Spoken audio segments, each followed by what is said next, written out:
करेंगे temperature dependence of resistivity, ठीक है, और रेजिस्टेंस। एक ही बात होती है दोनों, बस थोड़ा सा फर्क होता है इनमें। जैसे कि मैंने पहले भी आप लोगों को बताया था कि रेजिस्टेंस और रेजिस्टिविटी में इतना ज्यादा तो फर्क नहीं होता, लेकिन फर्क तो होता है, ठीक है। चलो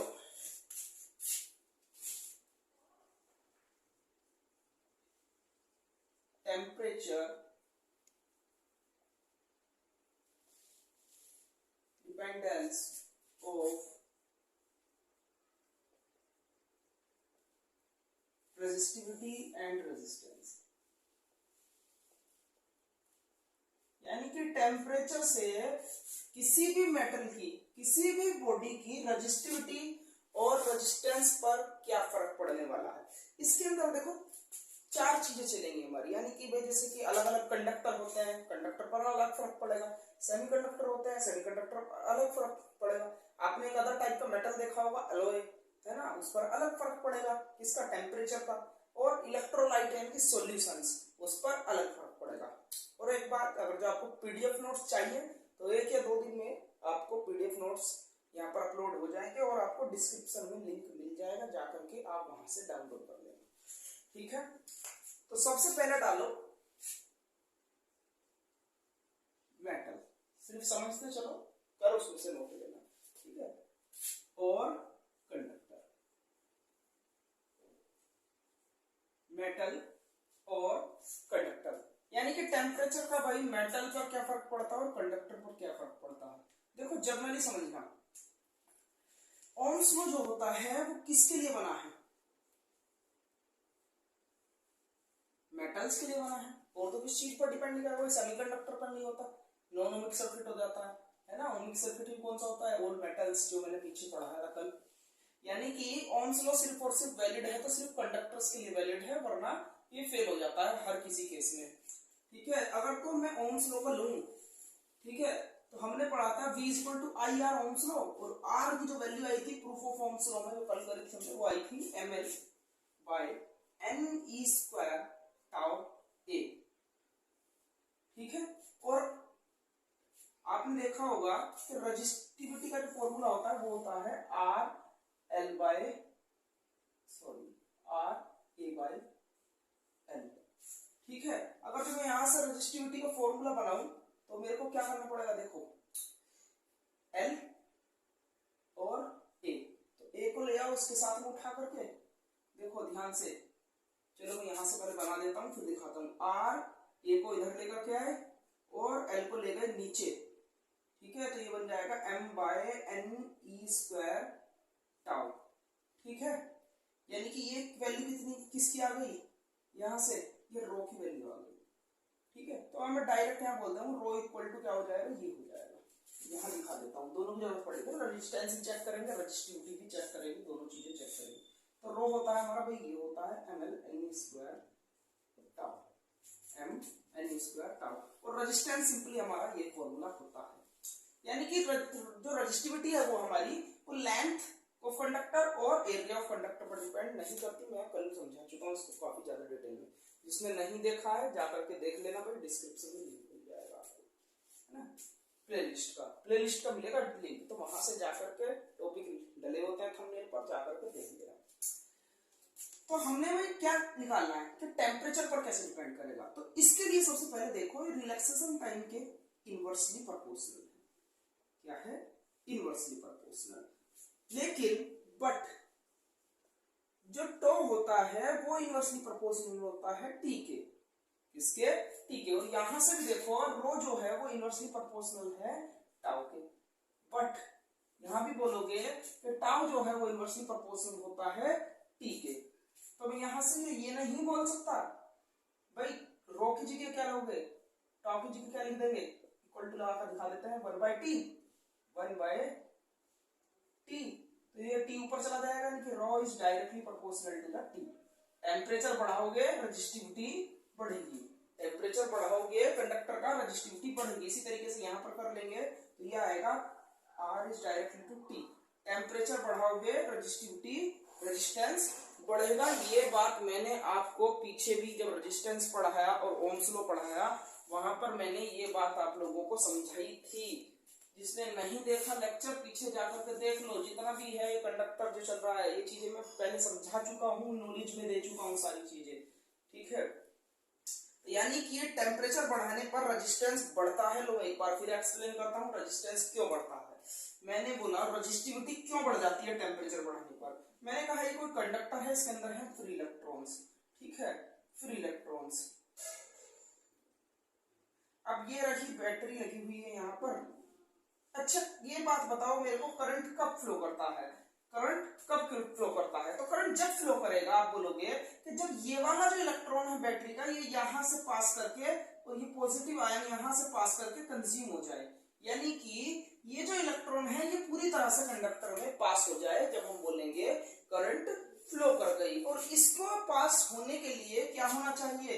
एक तो फ्री इलेक्ट्रॉन्स होने चाहिए, क्योंकि फ्री इलेक्ट्रॉन्स ही लेकर के जाते हैं। लेकिन अगर जो मैं बोलूं कि मैं इसको टेम्परेचर देना स्टार्ट कर दूं कंडक्टर को, तो क्या होगा, ये सारे इलेक्ट्रॉन क्या हो जाएंगे, एक्साइटेड हो जाएंगे, एक्साइटेड। वैसे पहले से भी फ्रीली मूव कर रहे होंगे, पहले से भी करते हैं अपनी खुद की वेलोसिटी से, क्योंकि फ्री इलेक्ट्रॉन से नाम ही फ्री है। लेकिन जब मैं बाहर से टेम्परेचर दूंगा तो भीड़ भड़ाका हो जाएगा बहुत ज्यादा। किस तरीके से, लो मैं समझाता हूँ। यहाँ से मैंने कहा ये एक रूम है और इस रूम के अंदर ये दरवाजा है और ये भी दरवाजा है। इसके अंदर हैं 20 लोग, कितने, 20 लोग इसमें बैठे हैं। और मैंने कहा एक आदमी आता है, उसको यहाँ से निकलना है। अभी ये रेस्ट में है, सभी के सभी बैठे हैं, कुछ नहीं कर रहे, तो ये आराम से निकल जाएगा भाई ऐसे ऐसे करके। लेकिन अगर जो मैं बोलूं कि ये सभी चलने लगे एक यूनिफॉर्म वेलोसिटी से, यानी कि आराम से चलने लगे, मतलब कि कोई ऐसा नहीं है हपड़ा तपड़ी बच रही, आराम से घूम रहे हैं इधर उधर, तो भी ये बीच बीच में से निकल करके ऐसा ना ऐसा निकल ही जाएगा। लेकिन अगर जो मैं बोलूं ये बहुत तेजी से भागने लगे इसके अंदर, ऐसे ऐसे ऐसे ऐसे ऊपर नीचे, यानी कि ये भी भाग रही है ऐसे ऐसे ऐसे ऐसे, तो क्या ये आदमी निकल पाएगा? खुद दिमाग लगाओ, क्या निकल पाएगा? नहीं निकल पाएगा। इसी तरीके से जब टेम्परेचर देंगे तो इतने ज्यादा एक्साइटेड हो जाते हैं फ्री इलेक्ट्रॉन्स कि ये इलेक्ट्रॉन पास ही नहीं हो पाता कंडक्टर से, जिस वजह से रेजिस्टेंस बढ़ जाता है। रेजिस्टेंस बढ़ने का मतलब ये है करंट डिक्रीज हो जाती है। जितना आप रेजिस्टेंस बढ़ाओगे करंट उतनी डिक्रीज हो जाएगी, क्योंकि इलेक्ट्रॉन को उतनी ही पास होने में रुकावट पैदा होगी। तो समझ गए? इस वजह से, इसी वजह से रेजिस्टिविटी भी बढ़ जाती है। समझ गए कैसे डिपेंड करता है, कैसे डिपेंड करता है?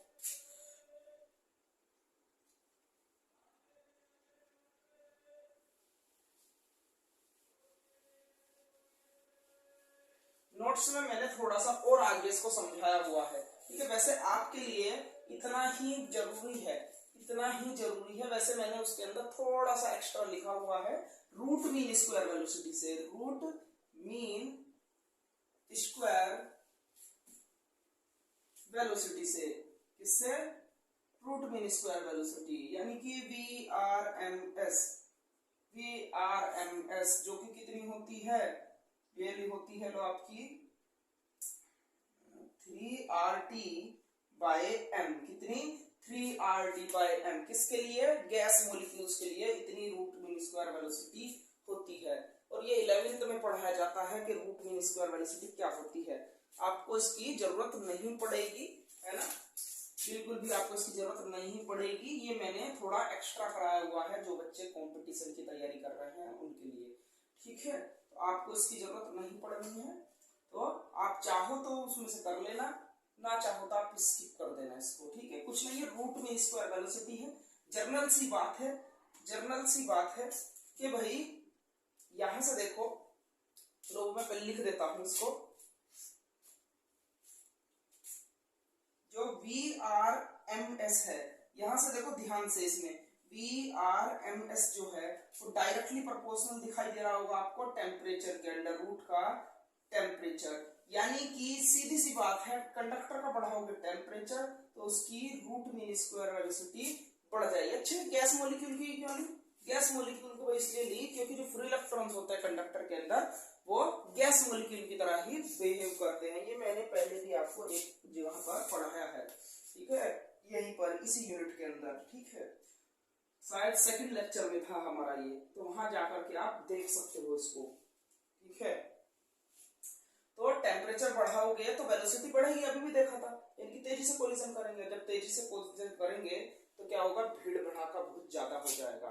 या कह दो VRMS भाई वेलोसिटी और क्या होती है, ये होती है भाई डिस्टेंस अपॉन टाइम। ठीक है, ये सभी लोग बात जानते हैं, डिस्टेंस अपॉन टाइम वेलोसिटी होती है। लेकिन कंडक्टर के अंदर जो डिस्टेंस होती है वो क्या होती है, मीन फ्री पाथ, यानी कि उसको डिनोट कर देते हैं हम लैम्डा से। किससे, लैम्डा से डिनोट किया जाता है। तो टाइम नहीं होता इसके अंदर, होता है रिलैक्सेशन टाइम। ये बात मैं समझा चुका, कब, सेकंड या थर्ड लेक्चर में समझाई मैंने आपको। अगर जो आपने देखा है लेक्चर तो आप इस चीज को बाखूबी समझ गए होंगे। यानी कि डी डिस्टेंस नहीं चलता, उसमें क्या चलता है, रिलैक्सेशन, मीन फ्री पाथ चलता है। यानी कि दो इलेक्ट्रॉन, फ्री इलेक्ट्रॉन के टकराने की जो बीच में डिस्टेंस है उसको चला जाता है यहाँ पर। और यहाँ पर टाइम नहीं, रिलैक्सेशन टाइम होता है। रिलैक्सेशन टाइम में क्या होता है, यानी इसके अंदर बहुत सारे इलेक्ट्रॉन्स होंगे, यानी कि दो इलेक्ट्रॉन के बीच के टकराने की डिस्टेंस को मीन फ्री पाथ बोला जाता है लैम्डा, और दोनों के बीच के टाइम को, जो उसको टाइम लगा टकराने में, उसको बोला जाता है क्या, टाउ, यानी कि रिलैक्सेशन टाइम। तो हमने यहां से इसको यहां ट्रांसफॉर्म कर दिया फॉर्मूले को। ठीक है, अब मैं यहां से बहुत अच्छे से कह सकता हूं, अब इसको देखो और इसको देखो, दोनों इक्वल हैं, तो मैं यहां से कह सकता हूं tau is equal to lambda by क्या हो जाएगा, VRMS, है ना। v की जगह मैंने क्या कह दिया, VRMS, क्योंकि इसमें क्या होती है, रूट मीन स्क्वायर वेलोसिटी होती है। फ्रीली मूव करते हैं, फ्रीली, जैसे कि गैस मॉलिक्यूल, तो मैंने VRMS लगा दिया। तो यहां से भी आपको पता लग जाएगा। रिलैक्सेशन टाइम बढ़ाओगे, रिलैक्सेशन टाइम को, भाई देखो रिलैक्सेशन टाइम किस पर डिपेंड करता है, inversely proportional to the temperature. यहां से भी आप पता लगा सकते हो। अगर जो inversely proportional to the temperature है, inversely proportional to the temperature है, और देखो यहां से देखो कि टाउ जो है वो इनवर्सली प्रोपोर्शनल है VRMS के, किसके, VRMS, बट जो हमारा टाउ है वो inversely proportional to the temperature है, यानी कि मैं बोलता हूँ 1 बाय टेम्परेचर। तो यहां से देखो तो डायरेक्टली प्रोपोर्शनल टू द किसके हो जाएगा, डायरेक्टली प्रोपोर्शनल टेम्परेचर, यानी कि टेम्परेचर बढ़ाओगे वेलोसिटी बढ़ जाएगी, जिस वजह से इलेक्ट्रॉन पास नहीं हो पाएगा। फिर से वही बात घूम करके आई, और भीड़ भड़ाका हो जाएगा, रेजिस्टेंस बढ़ जाएगा। तो ये सारी बातें थी हमारी आज की इसमें कंडक्टर के केस में। और थोड़ा सा इसमें मैं आपको समझाऊंगा, ध्यान से सुनना, ध्यान से सुनना। लो, ग्राफ बिटवीन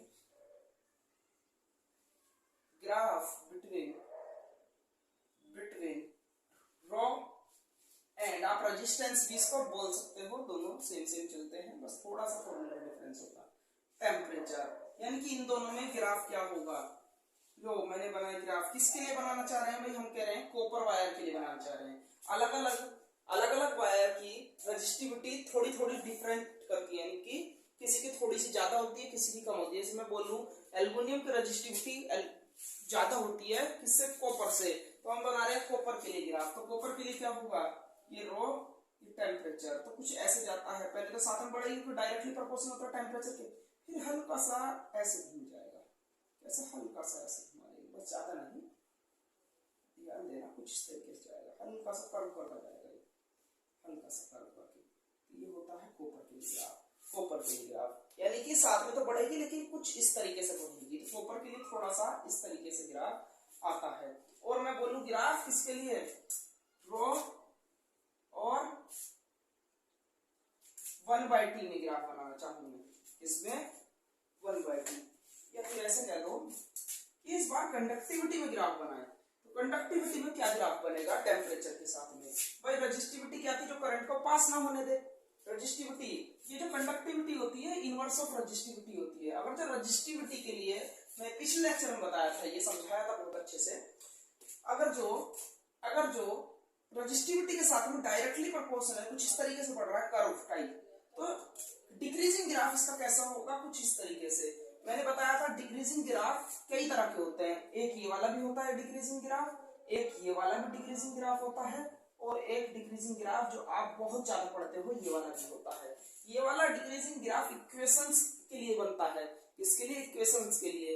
ये वाला डिक्रीजिंग ग्राफ मेटल्स के लिए बनता है, मेटल, कंडक्टर वगैरह बॉडीज के लिए अलग अलग। लेकिन ये जर्नली किसके लिए बनता है, जर्नल ग्राफ है, आप हर जगह बना सकते हो यार, हर जगह बना सकते हो। लेकिन इक्वेशन है अगर जो, तो आपको यही डिक्रीजिंग ग्राफ बनाना होगा, यही।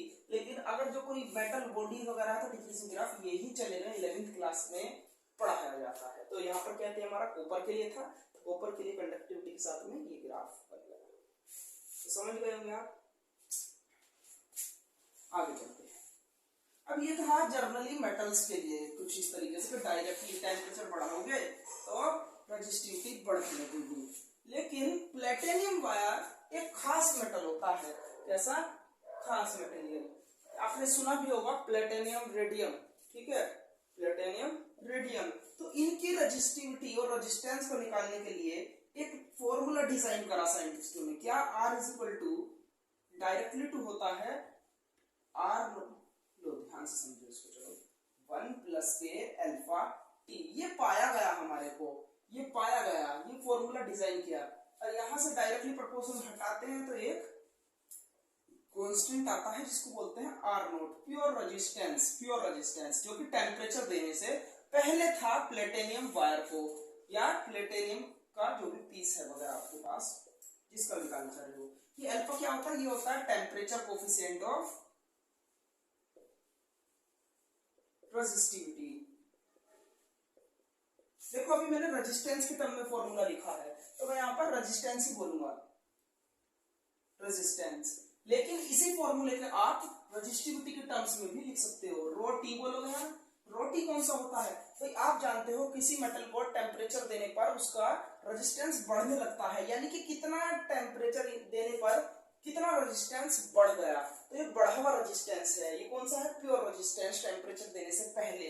ये क्या है, 1 प्लस अल्फा। अल्फा क्या होता है, टेम्परेचर कोफिशिएंट ऑफ रेजिस्टेंस, और यहाँ पर क्या हो जाएगा, टेम्परेचर कोफिशिएंट ऑफ रेजिस्टिविटी।